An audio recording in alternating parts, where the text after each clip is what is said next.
आज हिंदी पत्रकारिता दिवस है।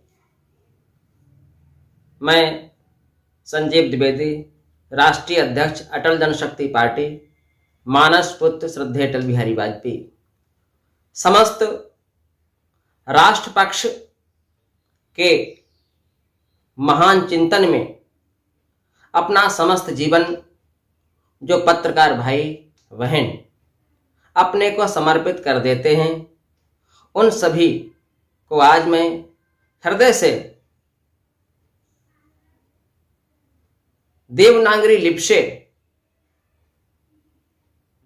और मां शारदे के शब्दों से मैं उनका वंदन अभिनंदन करता हूं और बधाई भी देना चाहूंगा।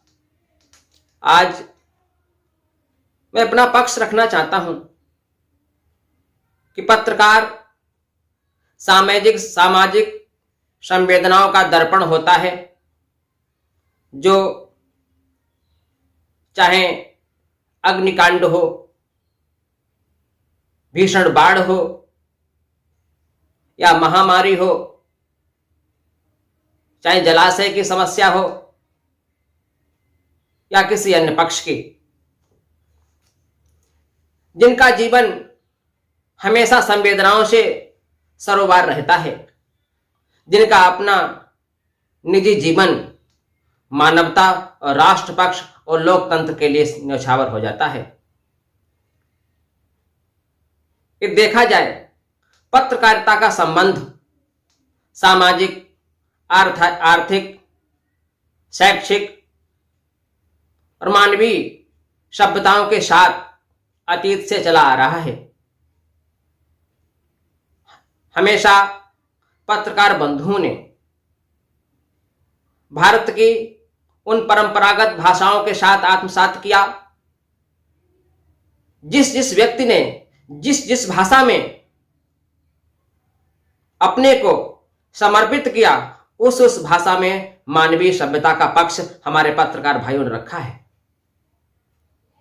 लेकिन आज कहा जाता है हिंदी पत्रकारिता दिवस।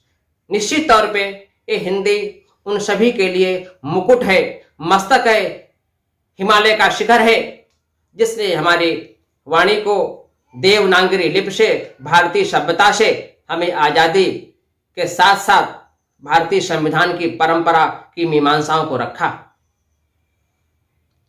मैं सरकार से निवेदन करता हूं कि जो आज विभेद किया जा रहा है पत्रकारों के बीच में, पंजीकृत और अपंजीकृत, मान्यता प्राप्त, गैर मान्यता प्राप्त, क्या ये आवश्यक है?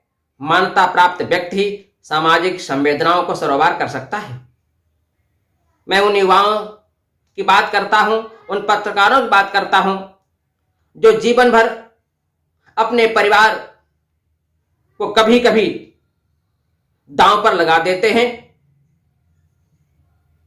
क्योंकि उनका जीवन निजी सुख दुख नहीं होता है, समाज का, राष्ट्र का और लोकतंत्र के पक्ष का हो जाता है। उन्हें पंजीकृत, गैर पंजीकृत और मान्यता, गैर मान्यता में शामिल न किया जाए। उनको सिर्फ देश का पक्ष, राष्ट्र का पक्ष जानना चाहिए।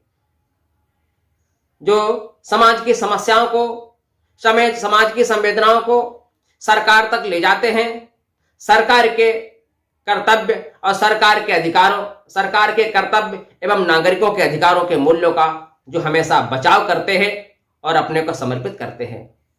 अभी एक कोविड आई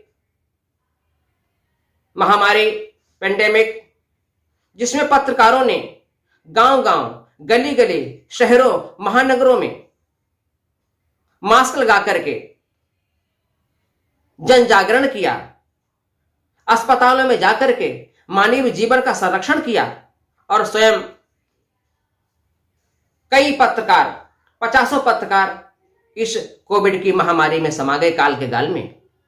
मैं सरकार से निवेदन करता हूं, जो काल के गाल में इस महामारी में समा गए, उन सभी के बच्चों की शैक्षिक व्यवस्था की जाए, उनके माता पिता को पेंशन दी जाए, उनकी पत्नी को गवर्नमेंट एम्प्लॉय बनाया जाए, चाहे वो गैर मान्यता प्राप्त हो या मान्यता प्राप्त हो, क्योंकि जीवन मानता और गैर मानता नहीं देखता है। जीवन तो सिर्फ जीवन होता है।